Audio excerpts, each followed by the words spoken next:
Welcome back, everyone. It's Riv here with Freak, and it's time for more epic matches deciding the Group B finals. Meat Playground versus One Trick Ponies. Now we've had already just bloodbath games. We saw 26 kills in 26 minutes.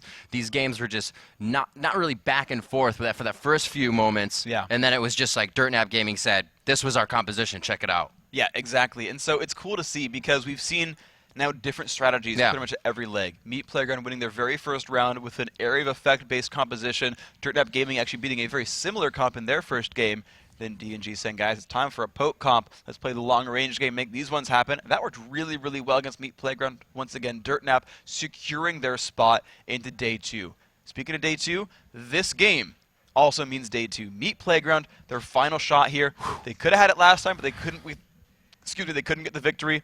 This time here, they're up against One Trick Ponies, who had to face Dirtnap Gaming in the first round. We've seen them go through the lower bracket. They took out Admiral Azingi and the rest of Falafel Gaming, and now they're here. Elimination or moving on? We'll have to see what they can do. They are a one-trick pony, and they have not used it yet, so to speak, as they have told us what it was. If they do pick it, we'll be like, yep, that's the one-trick pony, and we'll see if it can ride. And if it cannot, that is going to be big. That will dash the dreams of Dirtnap Game, or One Trick Pony, rather. Exactly. And actually, I want to bring on a couple of the cool other stories here about this match. The large majority of the One Trick Pony squad is actually the UC Irvine collegiate team. 3 of the 5 are starters on that group, and UCI is like a 3-time national champion. Yeah, in the collegiate league. Exactly. So they're basically not bad. They're not bad. They're not. They're not bad. Doesn't suck. Exactly. But they're basically they're the best college team in North America. Yeah. And it's interesting to see because I mean you always see college, like the best, college football players and baseball players go pro. Right. You've got kind of a similar situation here, which I think is actually really, really awesome. And I know at Riot, hearing, oh yeah, we're trying to get a collegiate program running, we want to make it, League of Legends a college sport. Yeah. And at first it didn't click for me because it's like I mean I gamed all throughout college, of course, but like I never thought about competing on a college level, but like with the teams being salaried players and playing like truly professionally in Season 3, it's like, wait, that's a really obvious transition. Of course that makes sense. And you're seeing this like basically firsthand right now. It's the best college, 3 of 5 of the best college team, the UCI team, and they're a game away from being quarterfinalists here. Yeah, it's going to be ridiculous. This means the winners of these groups move on to play a second-place team of another group tomorrow. So that's how we'll divide those 4 teams down, and then the next 4, those teams down, and then on the final day, one of those teams will grab a spot and have the last contract for themselves. And we actually know some of the first-round matches already because. So it's Fear and GGU took first and second from the first group of our day. The winner of this match in front of us, One Trick Ponies against Meat Playground, the winner of that has to play Fear first thing in the morning tomorrow, or first or second match tomorrow. Right. We already know Dirtnap Gaming has to take on Good Game University, so we already know one of our matches. We're about to find out the second one, and of course we still have 2 more full groups of action coming up throughout just today. So if you're joining us here on Stream 1, Rivington III here along with Freak, we are looking to bring you one of the final elimination matches of Group 2. This is going to be big for either Dirtnap Gaming or Meat Playground or One Trick Ponies. These teams both coming in with their nerves at the highest. The shakes at the highest. These guys know what this means. They've put everything on the line to come here today. And that realization that I was talking about before that may not have set in yet is kind of, it's starting to hit. They're starting to realize what everything they've worked for is going to mean now and coming up in this game. Exactly. Once you win that first game, it's easy to go into a tournament on like day 0 and being like, we got a whole tournament in front of us. Like, okay, right? Like there's a lot of games, a lot going on. Okay. But once you get there and you realize you can kind of break it down day by day. Okay, today's the group stage, right? And like if we lose, like we're out of the tournament. But like today, both these teams, they are a single win away from we move on to tomorrow. And you just start thinking about day by day. You start thinking about it in smaller chunks, and it's like, okay, we have 1 game left to play today, and possibly in our Season 3 lives. But like we win today and we move on to tomorrow. I want to make it to tomorrow. Like it's like it's 1 game. Yeah. There's just 1 game left. Like we have to get this single match, and these guys are going to know each other. And at the very least, both these teams do have some LAN experience, right? For sure. You've got Meat Playground. They're at IPL 4. They're at IPL 5. You've seen them at a couple of these different tournaments. Yes, some of them are new faces, but even still, as a collective team, they've got experience here. And honestly, it's kind of nice for One Trick Ponies. The same thing there, right? 3 of them from UCI. They were at Lone Star Clash 2 winning the collegiate championship there. These guys do have some LAN experience. Yeah, we'll see what they can do coming up into these matchups. A lot of the teams play similar things. There are the AD casters as well in mid again. We'll talk about those as we get a champion select. But as you said, just in the beginning, this is that group that everybody was kind of like, about. And not because they're not going to do anything. It's just who's going to come out of it, you know? And we've seen some stuff. We just saw the AD. We're talking about compositions. We saw just the full AoE composition with just Twitch to kind of poke down and squish and let Katarina get all the resets off of a Mumu Nunu. Like, a lot of people are coming up with some awesome things and just, pushing aside what we did see in matches, a Mumu Nunu, or Caitlyn Nunu, Mumu Misfortune. MF, a Nunu Mumu Nunu. Yeah, those are hard to say. I hate those, actually. So, this is really awesome, and this elimination match means we're going to see even more. All the stops are going to be pulled out. Exactly, and if you've got a secret strategy, and I believe we did see that at least to some extent from Tower Dive TV. From what I heard from their very first game against Fear, they did some kind of a cool gambit early on. The One Trick Ponies, it's not so much a strategy as is a specific champion choice. And if the players did the research, they'll know that. Once we get in a champion select, we'll spill the beans because at this point people would know. But yeah, it is all about those stops being pulled out for these guys. It is all about them. You can see them kind of looking down. I kind of see nerves on their faces a little bit. They know though, like this is the game to make, man. This is the game to win. They need this one. They look like they are in good spirits. We'll have to see what they have when they get into game. Ladies and gentlemen, the North American Season 3 qualifier is underway. This is a very big weekend for these teams and for the lives of these players. And One Trick Pony, they are finally joining into this game. And you're right, these games are really, really huge for them, right? The chance to move on and be a professional Season 3 team. Salaried contract. Exactly. Change of a life. Yeah, complete change in life. Whether you're a current pro gamer, sort of, like the Curse guys who are really doing this for a living, but they need to actually do this to kind of sustain themselves. But the other guys as well, they've got to sort of, give up what they're currently doing, or they're taking a break right now to try to practice and get in for this. I mean, these people are shaping their lives around these games right here. So coming in, Meat Playground. Yeah. Doing well in their matches. They showed us a little bit, right? They showed us a few different things. How do you think they're going to fare against One Trick Ponies with the knowledge of how they've done in their games? I still think that they're the favorite. I knew they were the crowd favorite coming in. People kind of believe them. I mean, generally speaking, if you were one of the 1 or 2 seeds in your group, you were considered the favorite. And so far, the 1 and 2 seeds have all gone through. And the 3 teams who have gone through so far were 1 or 2 seeds in their group. And if that format holds, the Meat Playground is believed to be in the advantage here. The thing is, these guys haven't met before head-to-head. One Trick Ponies have done a very good job for themselves. They, again, took out Falafel Gaming, fairly convincingly from what I can understand. And they definitely have what it takes, right? These are very, very good individually skilled players. We talked with the UCI guys about what college level is like, and they said it's basically solo queue all-stars just being really good. Like, college teams don't practice as a team so much. They are just all very, very good, and they kind of go for it together. But these guys, they're all very, very good, but they're playing as a team. They are kind of being cohesive and playing strategies together. We'll see what they have here as they strategize in Champion Select. Ladies and gentlemen, the game begins, an elimination match for one of these teams. Your Season 3 qualifiers. All right, here we go. So the Zyra being dropped out, the Shen, the Katarina bans. These guys are kind of preparing for what comps are up. Now, One Trick Ponies would have the chance to watch Meat Playground's game and see what that composition was. Meat Playground, maybe they got to talk to someone to figure out what One Trick Ponies ran, but I haven't really gotten to see them run much of anything. I knew they ran the Area of Effect comp that very first game that faltered against DNG. Other than that, you don't know too much about these guys. Lil Kevin I know a little bit of. He's run a couple of very different champions. We'll save the famous one for a little bit later, but I know Meat Playground knows they want him to play Syndra. They know he plays it and like, yeah, go ahead and bring Syndra against us. Right on. So they have the ban of Zyra, Zyra was not one of the champions I remember seeing in any of the research we did coming out for, Meat Playground. It's not a champion that they like to use, not a champion that's really in their lineup. So that kind of a confusing ban for me. But nonetheless, Meat Playground playing a super safe is up. Katarina Amumu Misfortune. But yes, Kha'Zix is up. And we also have Nidalee up, the favorite of the top laners in the game. Hell yeah. Actually, a lot of that who's who of lineups.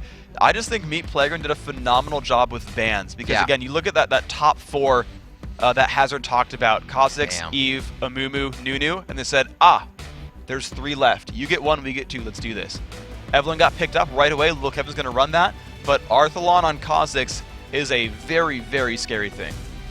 What we see here, it looks like they are going to take Caitlyn away from that Nunu. I'm expecting something like a Cho'Gath coming from Meat Playground. They're going for that jump-in initiation. The Rupture would be beautiful for Kha'Zix to start, Freak. But again, somewhat of a poke safe comp. And we see the Caitlyn coming in already. Well, this tells me right away, One Trick Ponies wants an early mid-game win, right? The fact that they do not have that sort of crazy late-game carry power. I mean, Caitlyn in general just falls off a little bit, and then when you fight against a Nunu, you know that guy's going to accelerate. Yep. But they also know that Arthalon is going to run here with a Kha'Zix, and we talked about it in the earlier games with this champion. Kha'Zix is a late-game terror, a mid-game good ganker. Yeah. Right. So if they bring the fights to Meat Playground, they know where Kha'Zix is coming from. They're grouped as 5. They're not going to get isolated. They won't get chunked down. They can just kind of push on. And with Lulu and Caitlyn in there, and then anytime an engagement happens, Evelynn just counter engages with her ultimate. This is a really good setup for 1TP. I'm expecting a bit of a lane swap to take down a fast turret. I'm expecting by 10 minutes they are team fighting constantly. Let's see if they can do it. Arthalon to choose as well as Balls. The AD carries pick, so they don't have to choose that. The support's there. They already got that as well. For possibly the jungler here. No, they go for support mid, super pick, and lock in. So they're going for somewhat of a protect the Kha'Zix jumping composition. I'm surprised by those because they looked like hard randoms in that I didn't see, unless I didn't see the same thing as you, I did not see any champion portraits until that got locked in. So I'm confused a little bit by what's going on right there, but Karma and Orianna, I mean, big shields, I mean, they are really good at delaying pushes, honestly, to be completely fair there. Yep. If you get in that kind of a situation where you're trying to keep your guys alive, you do have shields. Okay, so actually I'm hearing that someone had a bit of an issue with their mouse, and I don't think those are real picks. They're going to redo those picks there. So those first 5, I think we can guarantee. The Orianna Karma, I think, is going to get repicked there. We're going to see what that ends up being up to. Looks like NK Inc. reconnecting there. And we'll find out what the real issue is. But I think they had their heads turned back and we're talking to the referees. They're speaking to Tizza back there. Maybe some of you have talked to Tizza. He'll be handling a lot of your esports requests. But yeah, Arthalon saying he had to bring in a new mouse. He forgot his peripheral, and he was the one who locked in Karma. I think the Orianna pick may have been solidified as a regular pick. Kind of went with the composition. We'll have to see, but they will get that situated and fixed up. So we've seen an Eve and a Caitlyn as well. So you got, like you said, it's not going to be a super early game for them. Yeah, it's going to be, so Evelynn's not the best early game. She's a good ganker, but like it's hard to sort of call it what Evelynn does best. Her laning is sketchy. She's a really good ganker with the ultimate. She dives really, really well. She's very good at mid-game aggression. And then as a super late-game mage, she can just turn team fights around. We see Rapid Star, especially from Azubu Frost, just grab Evelynn whenever possible and just kind of dominates games with that. Evelynn is a really, really good mage. It makes a lot of things happen overall. Kha'Zix, he's got, I would say, a little bit of a better laning phase, almost stronger mid-game ganks, and though he gets kind of damage reset with the ultimate, he doesn't like just lay the smackdown on entire teams. He's much more single target focused. And so they kind of work differently as sort of burst mages, where Evelynn wins you team fights and Kha'Zix just kind of singles people out and gets rid of them that way. And once again, kind of what I feel One Trick Ponies needs to do is group up. They need to group up hard and fast, and that's why I really like the picks they've done there with the Lulu, the Caitlyn, that whole thing, is they should be going for this early mid-game pressure and just taking down turrets and ignoring that whole benefit that Kha'Zix would have. So they have the Lulu, the Caitlyn, and the Evelynn, correct? Yes. So Lee Sin is not banned as well, so that would actually help with the composition that needs shields and needs to jump in. Yeah. And it gives them a lot of early pressure too. Lee Sin is probably the best like level 1 through 5 jungler in the game. He's very good at invading. He's very good at just making things happen. Lulu's very good at leaving her lane and supporting jungler mids. Exactly. You have the Whimsy, which will actually block smite. It's a silence, so if you want to like protect Dragon or Baron, you Whimsy the other jungler. He can't smite through it. There's a lot of really good situations there for these champions. Like I would like Lee Sin there. I think it makes a lot of sense. we'll have to see what they do. Already, it kind of seems like, you know, they take a Caitlyn without the Nunu, so it's not going to be as formidable. It may still be somewhat of a push lane to help the jungler come in and gank from the lane, something, but it's not going to be a pressure tower down lane. Let's go around and start to roam. So we'll have to see how they play that AD carry lane. We saw the support. It's still a push. Lulu comes into the poke lane, so they can still afford to be aggressive. Yeah, poke and push is what that lane is all about. You have basically the longest range AD carry and the longest range support together in a group. Whoever you put that against is going to have a really bad time. Now, we've seen a lot of teams run 2 versus 1 mid lane. That actually got popularized, I think, first in Korea, where they used it as a specific shutdown to Kassadin. It was specifically a Kassadin counter because they'd like pick Karthus and they'd like, oh sure, pick up Kassadin, 1v2 him, and then they would just lane swap and crush that champion's face down.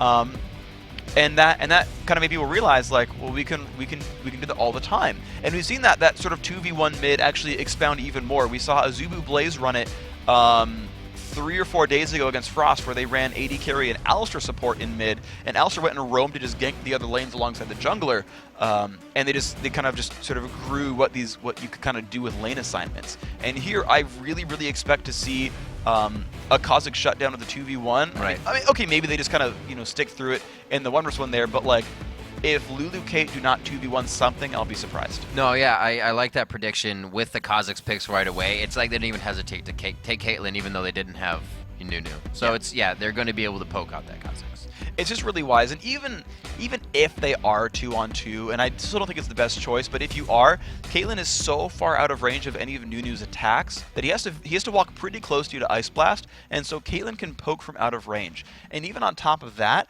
there's still the situation where any damage she deals, he's not going to heal back. You've got to chug through a lot of potions or get yourself a crystalline flask or something like that, or some really early lifesteal, and that damage is going to stick onto you otherwise. And we have been seeing a few crystalline flasks here and there. Yeah. What's your preference when you're supporting? What do you like to roll out with? You use all the masteries? You kind of go regular season 2?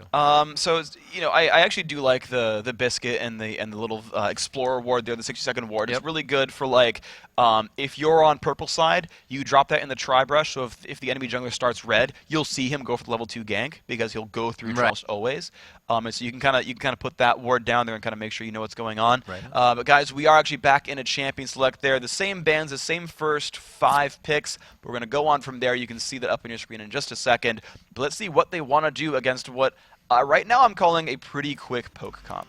Yeah, if right from the start they say we're going to keep this safe, Lulu, Caitlyn, if that doesn't tell you already. Yeah. So okay, here we go. The 2 picks. Looks like it's not Orianna and Karma here. They are not Singapore Sentinels. They're just kind of hanging. Yeah. Singapore Sentinels do legitimately pick Karma as one of their compositions. It is basically based on shielding all the damage, weathering any storm, and having just a overtime team fight composition. It's actually pretty good overall. It's really good at tower diving too, for what that's worth. But we're going to see Meat Playground's 2 picks here. Now, as an AD carry, there's 2 ways to go about this.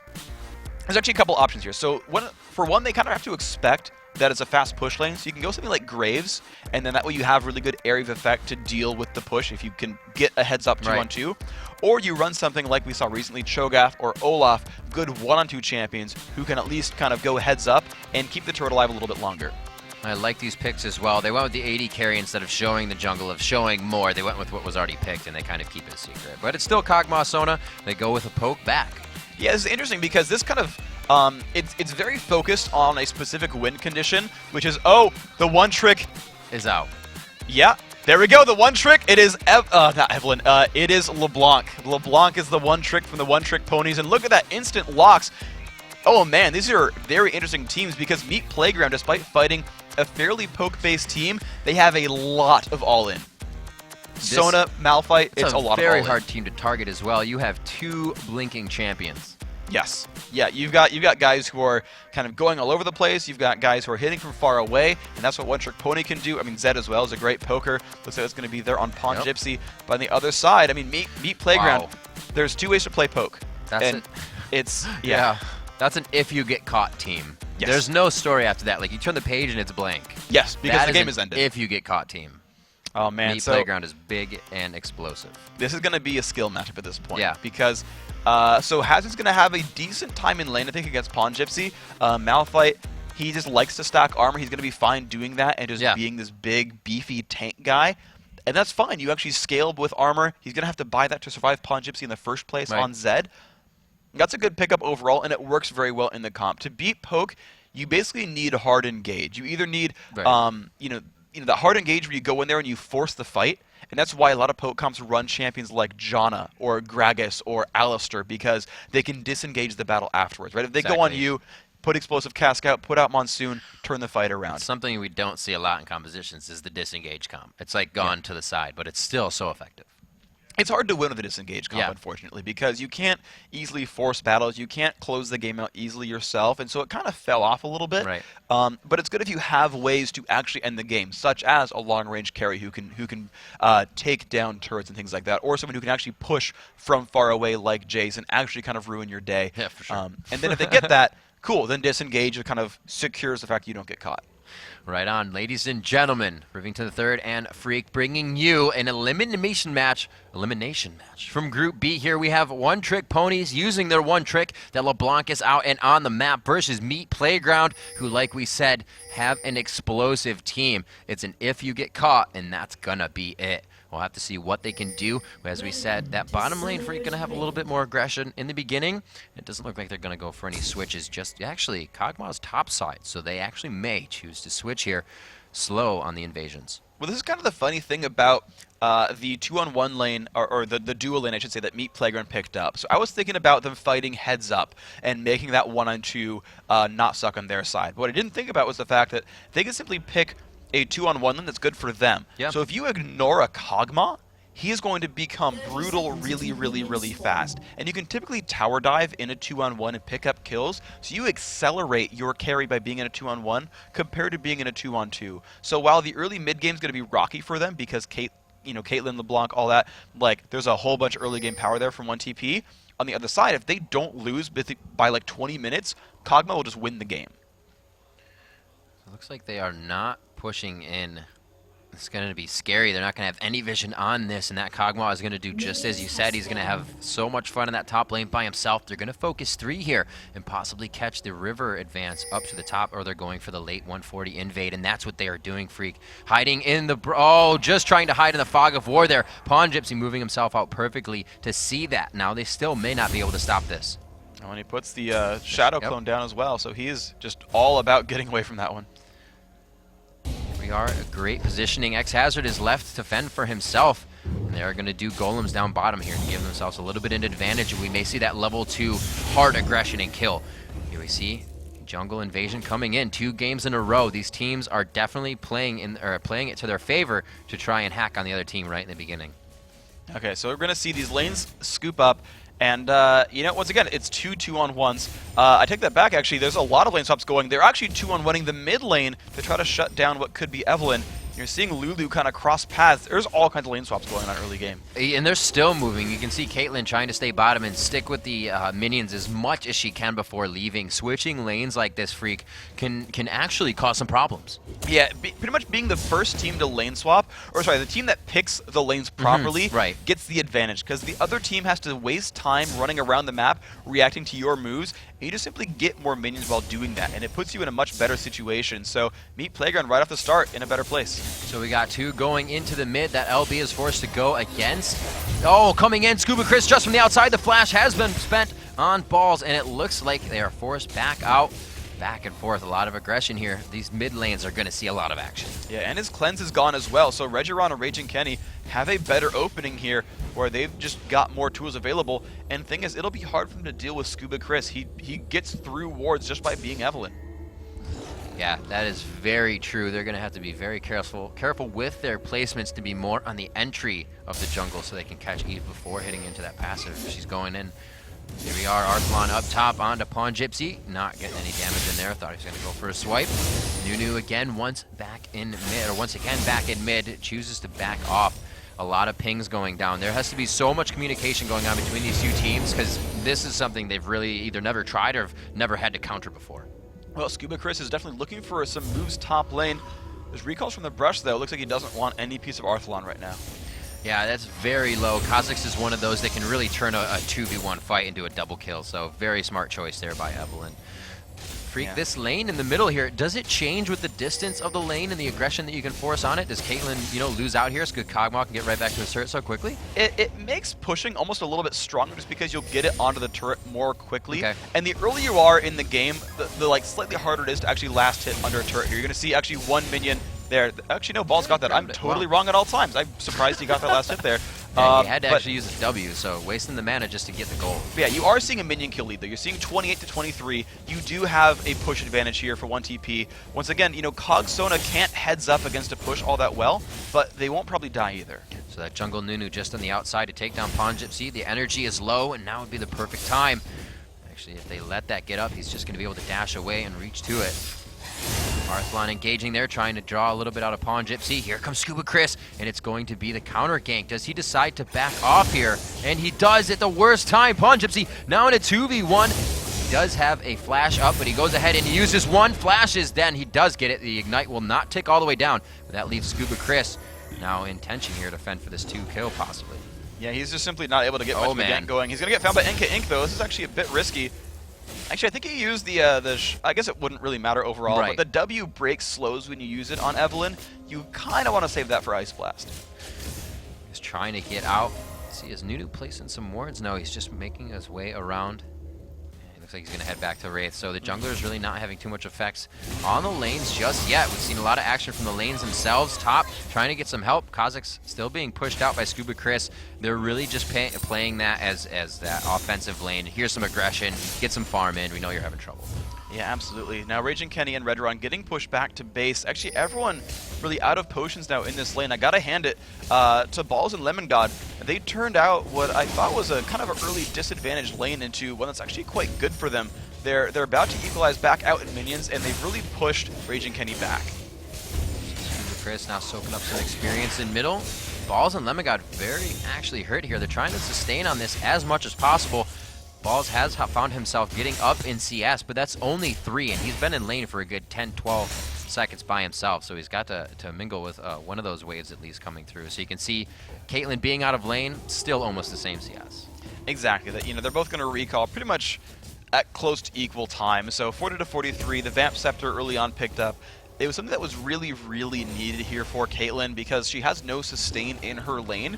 Lulu cannot heal her at all, so she needs some way to get her health bar back up. Very, very wise to back as soon as you could afford that Vamp Scepter. And questionable to leave herself squishy. She did not want the Dorans with the same amount of CS and off purchase from Kog'Maw here. With that damage from Kog'Maw's W, can't they just shred this lane, or is she really relying on Redron?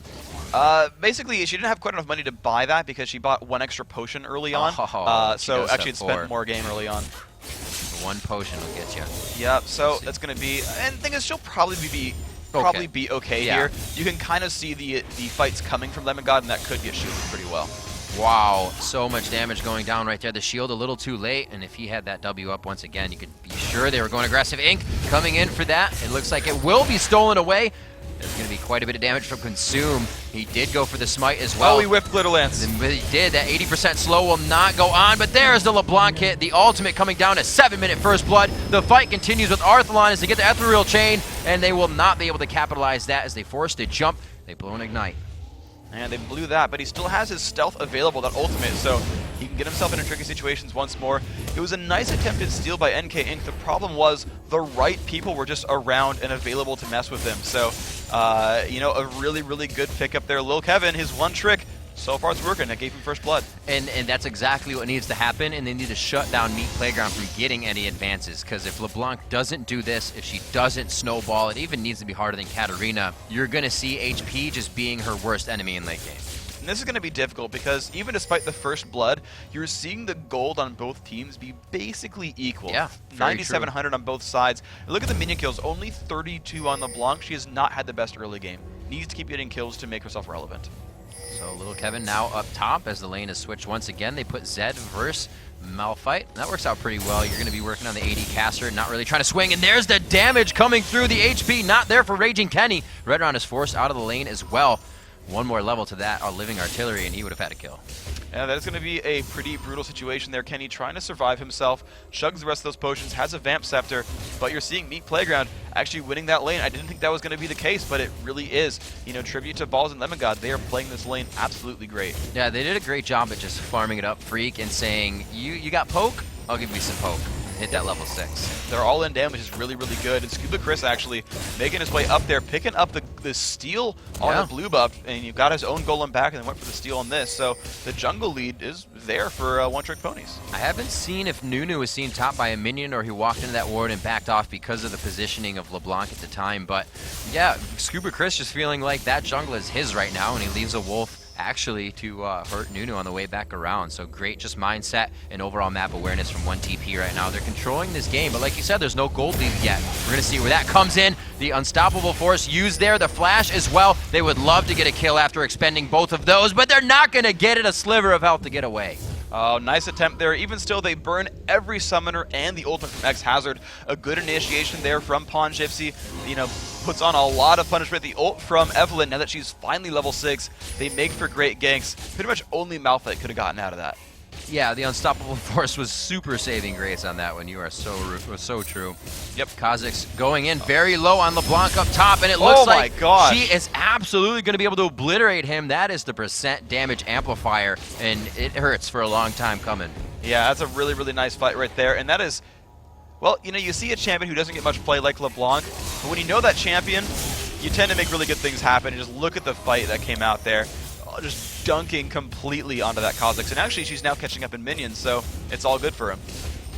Great job so far. The aggression is being controlled in each lane. LV getting the snowball that she needs at 2 kills now. LeBlanc is at 3,000 gold, 200 gold above her team, and a great job by Scuba Chris in middle trying to lock down. There's no hard crowd control. They get turned back on. One last shot. There's the kill, the double buff transfer. He could get this. His red buff is now proccing onto Redoran. One last W as it wears off. He throws down the ultimate. There's the wild growth. Redoran trying to keep himself alive. The kill coming in for Nunu, and a possible extended double kill here for Balls if he can capitalize on this. The mana's running out. There's one shot there. Looking for the second one as the blue buff procs up, but is not going to happen.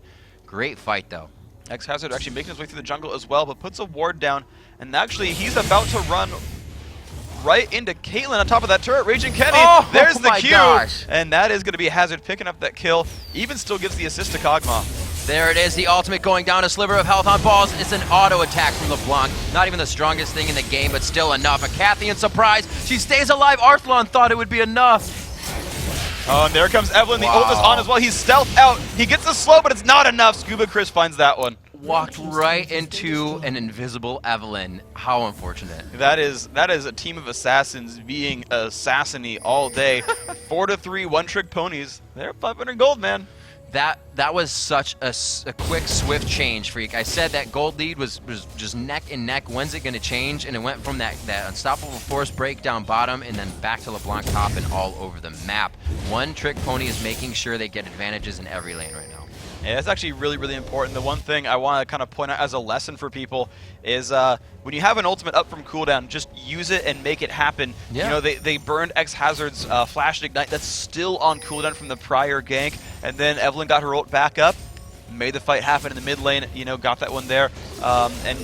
Yeah, just using your abilities, making those fights happen, they're turning advantages. It's like we were talking about watching Crepo's stream earlier. You watch Doublelit stream, and every time he has ace in the hole, he'll pretty much just shoot you in the face. Whether they're engaging, whether they're not, he uses it. It's about 60 seconds right off the bat, so you get it back. Yeah, that cooldown is not too big, and the thing is, because it can get blocked in a team fight, the channel, it's generally a damage output loss if you channel your ult instead of auto-attacking, especially late game on Caitlyn, you know, critical chance and all that. So when you can get it for the poke and not lose anything for it, just press that button.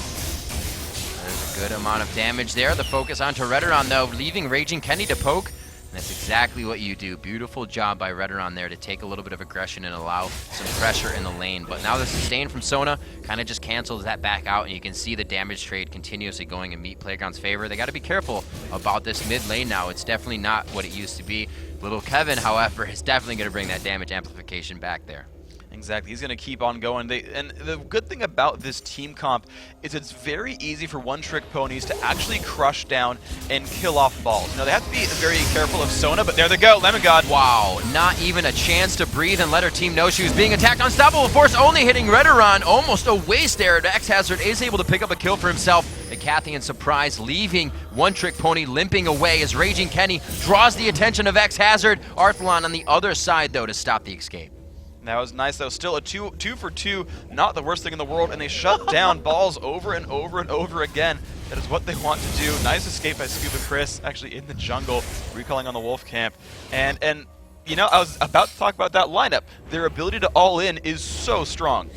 Yeah, right past the turret, they said, what? This is here? What does it do? We're just going to fight you. And they did. Quickly going down. It took 3 total abilities to make it happen. Yep. LeBlanc's W didn't hit. It was Alt, Q, and then one quick hit from a Q from Evelyn. Such a good play. 6-5, so Meat Playground kind of creeping back in. The gold perfectly even again, and there's a turret in favor of one-trick ponies.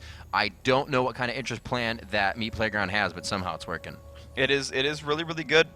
Now, the thing to remember about Meat Playground is they just have the sort of late-game team. That is what they are just about, is getting a crazy farmed Kog'Maw. Now, remember also that Nunu's been jungling instead of being a dedicated support. Yes. So he's actually not been around Kog'Maw most of the time.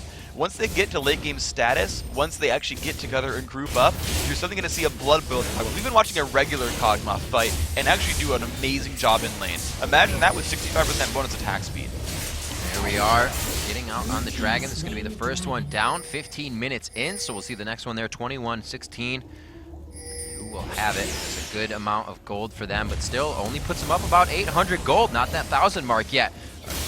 Pushed out of that fight, double buff on Arthalon, so they are looking to engage at least on that one. Little Kevin looking probably to throw back an Ethereal Chain. Quick second later, NK Inc. There's that Blood Boy we're talking about, now effective in the fight to help his team.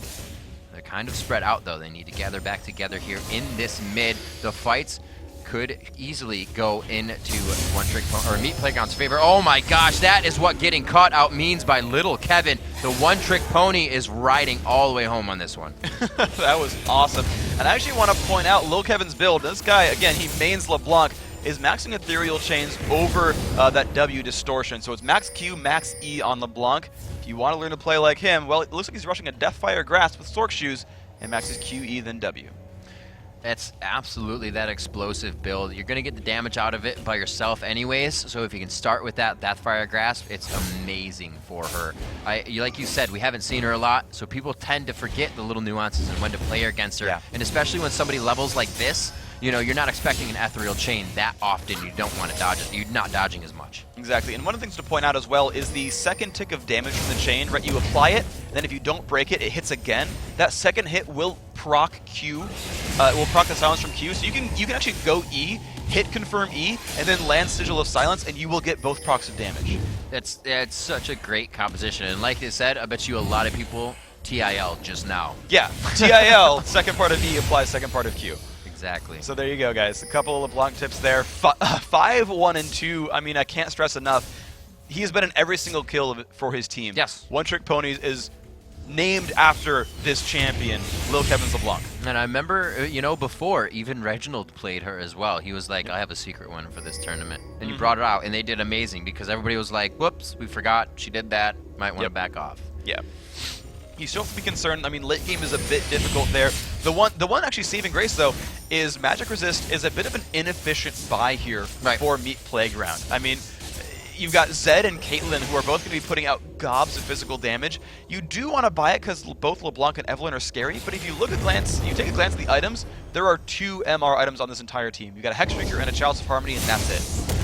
Look at this. Every time X-Hazard just having to waste his mana to push out Pawn Gypsy. It's a pretty good matchup for Zed right there to just kind of trade back and forth. Neither of them are really doing damage. It's kind of one of those on your own island lanes right now.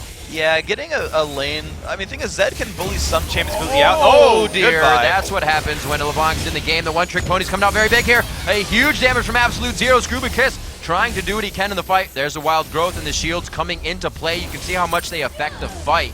And it is going to be, oh, it's to the hole. He does find the kill. There it is. NK Inc. getting a little too close. This is really, really good. Getting these gold leads mid-game And the thing is, they're not pushing super hard, but getting ahead like this is really all they need to do to win.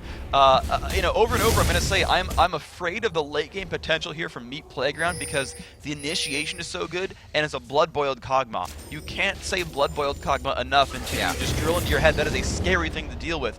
But if you keep snowballing ahead, if you get to the point where LeBlanc can always one-shot Cog, then you're okay. But if you get to the point where Cog's ahead and has like a Banshee's Veiled Guardian Angel, you've just lost your ability to win the game. And this is big. Arthalon on one of his favorite champions as well. At previous matches that we watched him play is doing exactly what LeBlanc is doing now. So they've got to stop that late game. They can't let them get to that spot because Arthalon will produce the same results if we get to this late game. And that's going to be scary with a Kog'Maw. Exactly. Getting really the entire sort of subtitle of Meat Playground is Meat Playground, comma, really scary late game. Yeah. and that's kind of the storyline to drive for this game because you're gonna see a blood build Kog'Maw. You're gonna see Scuba Chris actually getting found out by a Kog'Maw ultimate. Now he's gonna get out. But you know, again, he's a scary guy. You see something come from Kog'Maw, and you've got to immediately turn your head and notice. So let's just go around the board, see what everybody's picked up. We do have a Sunfire Cape up top, so it's a little bit more defense there coming into the fight. It looks like Meat Playground may as well just want to push this into a fighting phase right now, looking at these items. Well, the cool thing is, like, exactly, Meat Playground doesn't want to get into fights right now because they're getting one-shotted. You see Hazard is completely self-sufficient. Sunfire Cape Chalice, nothing is touching him. He is just like...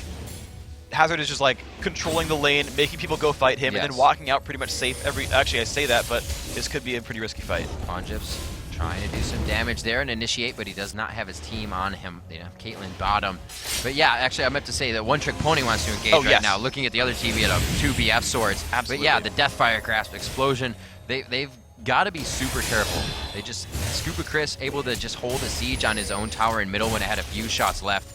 These guys are playing very careful, but One Trick Pony knows they have a definitive lead right now. They can dictate where they want Meat Playground to go. That's a scary thing. Yeah, there is one downside here, which is that Caitlyn is about 80 gold away from finishing her Infinity Edge, compared to Balls, who just has that item, and of course Blood Boil as well. Now, I would generally think that their teamfight is still better because they'll just kill Kog'Maw, but if you compare the AD carries heads up, there's a big lead here for Meat Playground. So one of the first games we've really seen the AD carries rush that Infinity Edge. I know we've talked about it before, Freak, but still doesn't stand in Season 3 if you're... Oh no, the Unstoppable Force coming in, and there's the Raging Kenny going down. This is what they were looking for. They are going to team fight. Arthalon jumping in, he was turned into a cupcake mid-air. Little Kevin goes down there. They're looking to get the finalizer, and what we thought would have been a win for One Trick Pony becomes a full 5 ace. That was just brutal. The perfect Malphite ultimate came out there from X-Hazard. He found Raging Kenny, and Raging Kenny immediately died. And from there just wasn't an answer left. Kog'Maw was safe. The Assassins, you actually saw Burst go off onto Hazard's Malphite. Nothing there for him. You know, that's really scary that the Cleanse Kate can't even get that. Baron being picked up, Meat Playground giving themselves a definitive lead in their favor now. They need to start getting some turrets with this Baron. Yeah, well, they got 3,000 gold. They're going to go back for items pretty much immediately. Everyone about 1,500 gold. The purchase is coming on through. Nunu picking up a Catalyst. So, yeah, I'd expect to see NK Inc. going... I mean, I would guess it's a Banshee's Veil at that point, because... Thinking of what else. I think Catalyst goes into 2 new items, or 1 new item now. Alright, we're going to check out that last fight, though, as these guys regroup for their new stuff. Let's see just what happens. So check out the amazing ultimate. Raging Kenny literally could not go anywhere. Died mid-flash, and now it's a full channeled absolute zero. Just the slow, it doesn't even matter what the damage is. The slow is enough that it's just cleanup crew style. You just see the chase, the slows, killing up everything. So that was the items being super completed. Like, they got completed and they said, we need to fight now. We just got an explosion of damage and they're not going to expect it. Exactly. The Infinity Edge Kog'Maw is a huge deal. Hazard just had the ultimate, was ready to start that fight, and you just saw people blow up. That's absolutely what happened. People just blew up. So, Freak, this has to be super scary for One Trick Ponies. They've had a definitive lead the whole game, and they just had it turned over on their head. What goes through your mind at this point, and your engagements change totally from here on out? Well, it's different, right? But you know, certainly the game has suddenly changed hands. You're behind in gold, but you can see they have to play confidently. You're seeing that push up top. They just got a turret. They traded their mid lane right here, but they're still playing push game. They are literally still 5 top, and I mean, is this really going to be a base race? Like, are they trying to risk it that way? They just blew Hazard's ultimate. You can see him barely take damage from that. It's the difficulties. They don't really have an answer to this. I don't think you can outrace Blood Boil, though, is the problem. This is going to be quite a race. Don't see any of the backs coming back up top. It's going to be X Hazard trying to stop as many as he can. The ground slam just actually missing. But yeah, they lose a lot for this one. They were trying to go fast. I don't think they expected to see X Hazard there as soon as they did, and they lost a lot for it. Yeah, that was actually a really, really bad call there, unfortunately, on One Trick Pony's side.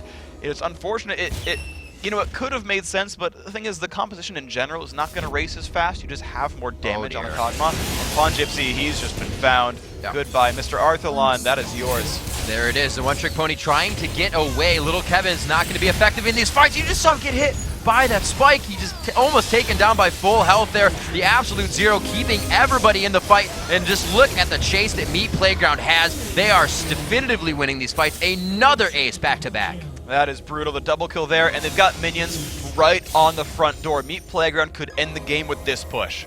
Meat Playground, and they are looking to do that, going very strong in. They are not giving up. We see X Hazard is top, and he's probably going to walk by this turret. He doesn't even worry about it. He knows they need to get more damage onto these Nexus turrets that will heal, the only ones that do so. And it looks like they may be able to continue going. 11 seconds on Caitlyn, 1 on the other Pawn Gypsy here to try and deter the damage coming in. It looks like elimination for One Trick Ponies here. The half health Nexus coming in. Meat Playground will eliminate them, and they find themselves moving on to day 2.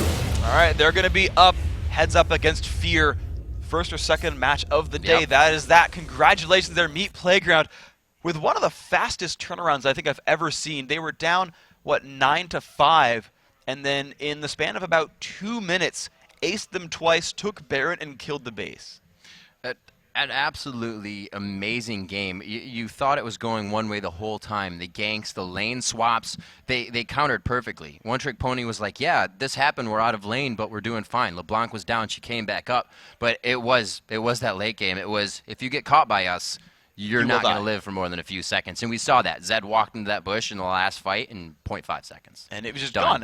And the smart thing about that was, though I said it earlier, like, yeah, if it's going to main a kill, use your ultimates, but when you know they're dead, okay, save your ultimate for the team fight, right? And they just like get the free kill out of that one. It's a really, really good setup. So coming out of that, very big game for them. They had a beautiful job just pushing everywhere and keeping their heads in the game. When your nerves are that high and you see a LeBlanc that's 5-1 and you guys can't put out 800 gold to quickly get a Negatron cloak, you're like, damn, this could suck pretty bad. But they stuck in there.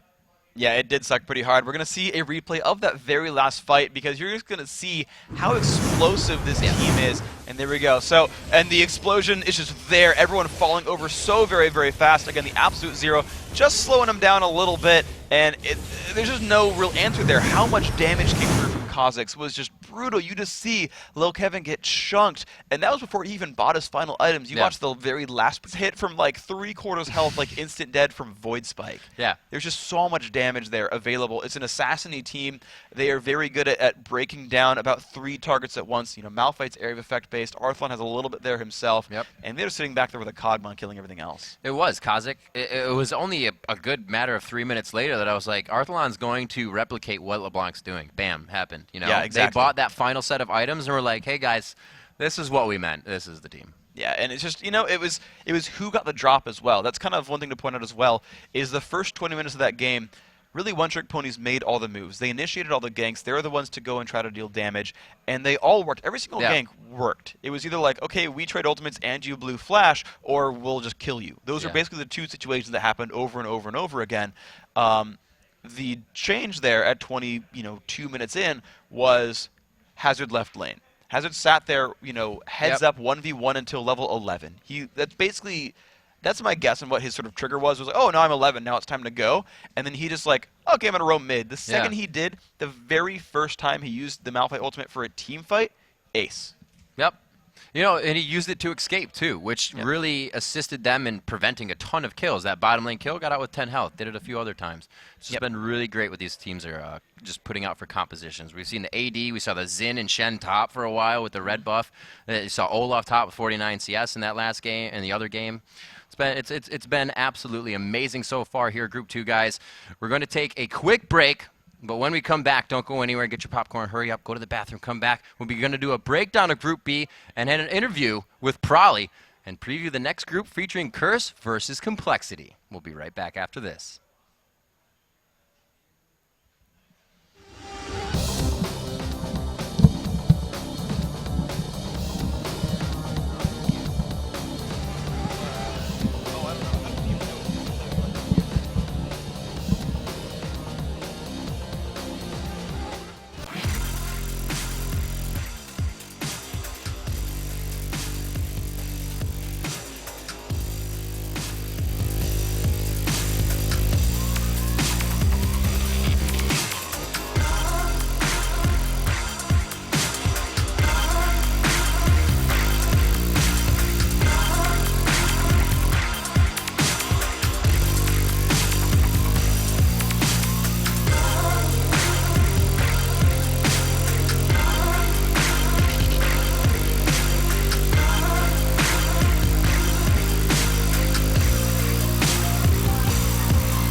All right, ladies and gentlemen, welcome back to the Riot Studio here for the North American Season 3 qualifiers. We're back. We're very excited to welcome Prolly to the desk. Yes, Prolly, excellent work coming out of the group. You guys 2-0'd, and we were talking a little bit. I can sense the confidence in you. I said, were you expecting it? And you're pretty confident saying, yeah. And even the 2-0 victory. Can you comment on that at all? Yeah, we definitely went into it a lot of confidence because it actually ended up being easier to go 2-0 than 2-1 in this group stage. Right. Like the second we lose a game, it's going to be way harder to come back than if we just roll through the first one and then stomp the second one. So I mean, there's also the wild card. You don't know who might win or lose the other game, so it's kind of up in the air. Yeah, it was basically less work to go 2-0, and it's looks a little sexier. Right, absolutely. That also means that you're going in tomorrow versus Good Game University. Is that the team you wanted? And how do you think you're going to face off against them? Yeah, actually, this tournament we were expecting to go against GGU once we looked at the brackets, and they're actually a team we've scrimmed a lot, and we scrimmed them a lot, so we know them, and they've also seen our stuff. Luckily, though, we are holding back a lot of our stuff from them. So if you're watching this, you don't know all there is to know about our team. So we've just seen the surface of Yes. what eventually will go down. There's several layers to unfold here with Dirt Nap Gaming. So I want to talk a little bit about your gaming history. You've got a really robust history dating all the way back to just, kind of generally playing consoles, dabbled in some Halo. I know you played some Warcraft, World of Warcraft, but you're the one guy on the team that has not only prior team experience, but actually LAN experience. Was that a good thing going into it? Did you energize your team as a result of that, or was there some concern about maybe a lack of experience on LAN? Yeah, it was actually pretty good because it was almost like I was like the Papa role for the LAN. It was like, like I had LAN stories and stuff, and they could listen to it, they could like it. And then they went into it, being a little nervous, and them being nervous about it made me more calm and confident. Like they would tell me like, oh no, this Because they care. Yeah, it's like, oh, this is my first LAN, what do I do? And like it's really not a big deal. Like we got this, guys. So them being nervous helped me calm them down more. So how's the mentality of the team now? What are you guys feeling as these upcoming days? We're like, I don't know, I already said confidence a lot, so Yeah. we're feeling strong, and that's pretty much it, just more strong. After that 2-0 is something that we expected to happen, and now we're going against GGU, and I'm not the only one on my team who wanted to go against them for this game, so. how does your mentality change shifting from day one, where you just kind of are trying to get past the cut, if you will, when only 8 teams make it, to now day 2, where tomorrow a game means, or a win rather, means a contract? Well, for us, it's best of 1 today. Tomorrow is a best of 3. To us, that's way more calculated, way more. We can actually pull out a strategy. For this, it's playing safe. Like we can't drop a game during this group stage, and that's what we did. Tomorrow, we're able to actually pull out something maybe someone hasn't seen, because we have a little bit more leeway. If we lose, it's not it. All right, well, ladies and gentlemen, Prawley from DirtNap Gaming, they make it out of their group 2-0, confident, yes, and ready to go in tomorrow versus Good Game University. Prawley, fantastic work, great job. Tell the team, fantastic work, and thanks for joining us. Thanks a lot. Oh, can I do a shout out? Shout it out. Shout out to Young Nobel. And there you have it. All right, guys, so Group B came to fight. We just saw some amazing matchups, but only 2 teams had what it takes to move forward. These were some amazing games. Yeah, I mean, to take a look at it, DirtNat Gaming with their 2-0. Again, so far we've gone through 2 groups, but the 2-0 teams look obviously very, very strong. From everything from their picks to their initiations, team fights, etc.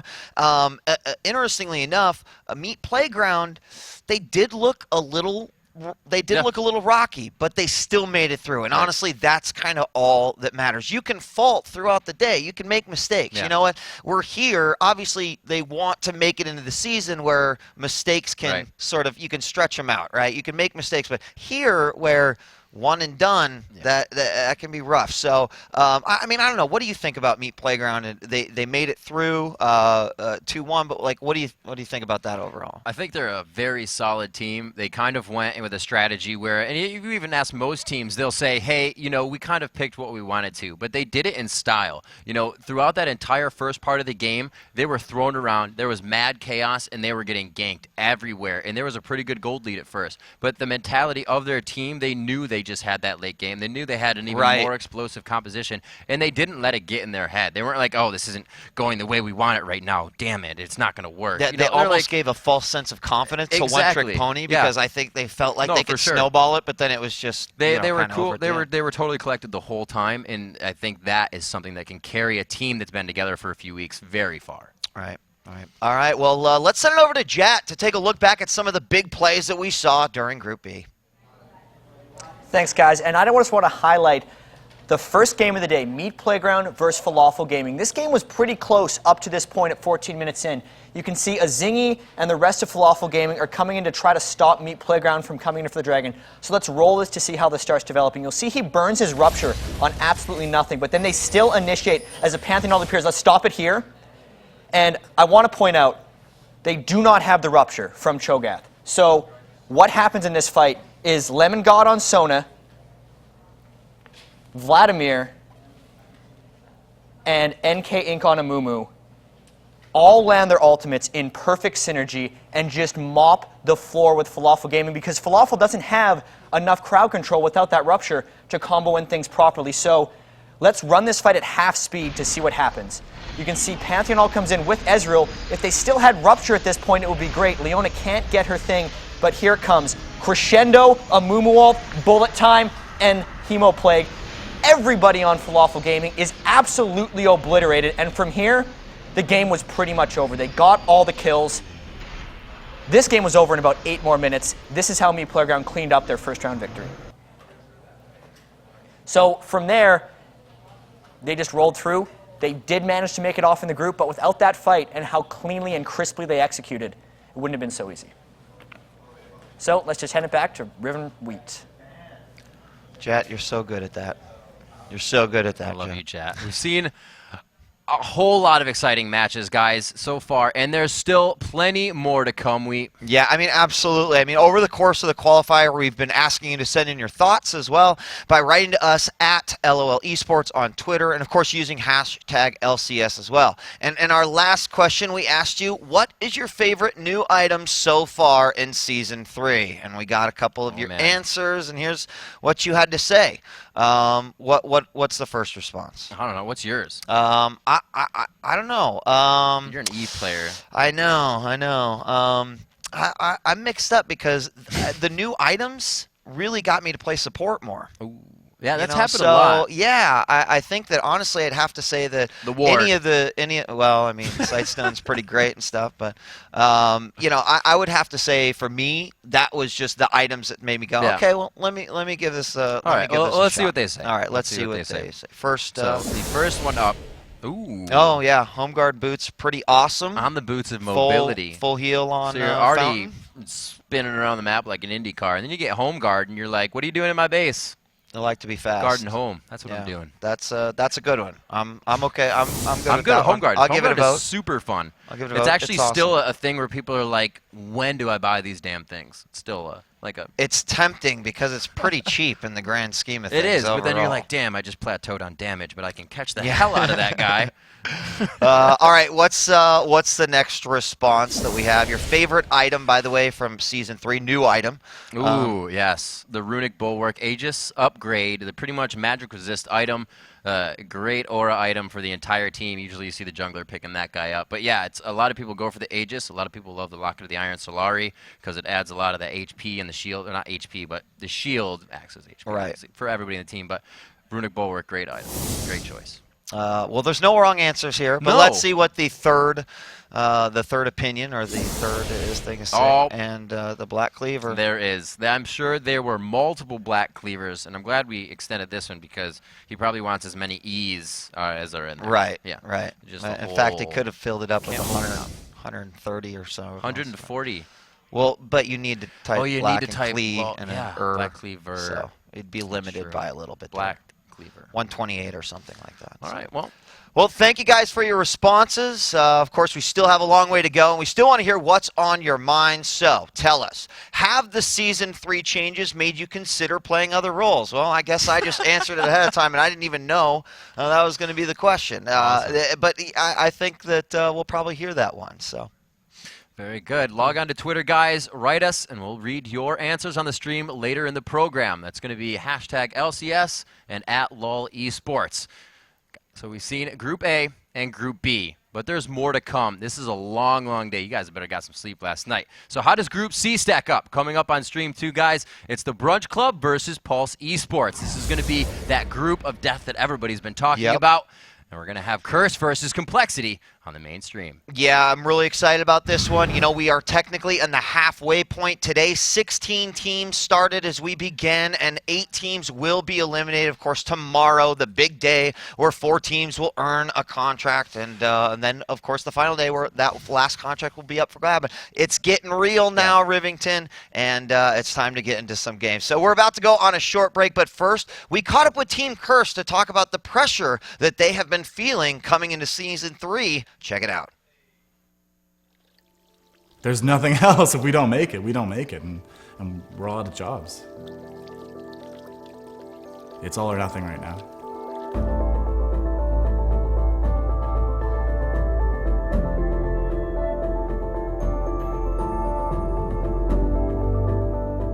We're fighting for our lives for a spot in Season 3. If we don't qualify at that event, unfortunately, I'll be put in a position to perhaps change the roster. So, you know, the impact to the lives of the players is significant. If we don't make it into Season 3, I'm gonna probably have to stop playing League. I'll just go back to school, study, and probably become a doctor or something. So, no more dream video game job for me. If I win, my dream become true. If I lost, like, I may cry. I don't know how. Probably have to go do something else, unfortunately. I mean, I love what I do, and I hope I can continue doing it. So it's all or nothing right now. Unfortunately, we were unable to qualify at PAX Prime. Move on. They have qualified everything they've worked so hard for. The years and years of practice. Immediately after PAX, when we placed 4th and we lost to CLG, that was like a really hard time for the team, I think. I felt we were good. I felt we were the team. I knew we were better than, you know, other teams. I knew we should have been in the World Finals, and it was honestly devastating to lose that. That kind of remotivated them to focus on training as hard as possible so that we go into season 3 as the top team in North America. Like, there's not a single day that we don't practice, so it's probably 10 plus hours a day. We actually have like a picture of the mini map that's like, so you guys coming from this angle, level 1 will invade here, we'll drop reward here. We're just constantly looking for ways to improve. Like a fire under our feet, essentially, for Team Curse. And I think everyone's been stepping up their game like exponentially, and we're just flowing better as a team. We're communicating more. We're not arguing as much. We're all feeling the heat, and we're all preparing because, yeah, it's it. Yeah, we definitely have the most pressure. Like, everything's on the line. If you lose this, like, nah, not possible. I don't want to think about it. It's like 100% we're gonna win, 100%.